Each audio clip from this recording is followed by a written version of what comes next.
শুধু থ্যালাসেমিয়া নয়, বিয়ের আগে রক্ত পরীক্ষার মাধ্যমে আরো বেশ কয়েকটি গুরুতর স্বাস্থ্য ঝুঁকি রোগ সম্পর্কে আগে থেকেই জানা যায়। নাম্বার 1, রক্তের গ্রুপ মিল। ভবিষ্যতে সন্তান নেওয়ার ক্ষেত্রে আরএস ফ্যাক্টর পজিটিভ বা নেগেটিভ গুরুত্বপূর্ণ ভূমিকা রাখে। একজন আরএইচ নেগেটিভ মা ও আরএইচ পজিটিভ বাবার ক্ষেত্রে সন্তানের জটিলতা হতে পারে। নাম্বার 2, সংক্রামক রোগ পরীক্ষা।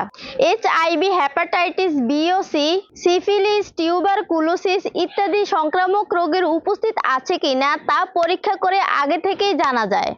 নাম্বার 3, ডায়াবেটিস, অ্যানিমিয়া ইত্যাদি রোগের উপস্থিতি।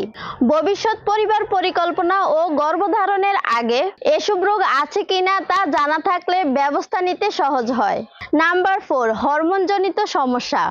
কিছু হরমোন পরীক্ষা করে গর্ভধারণের সমস্যা আছে কিনা সেটাও জানা যায়। এসব পরীক্ষার মাধ্যমে একে অপরের স্বাস্থ্য সম্পর্কে স্পষ্ট ধারণা পাওয়া যায় এবং ভবিষ্যতে পরিবারে অসুস্থ সন্তান জন্ম দেওয়ার ঝুঁকি কমে।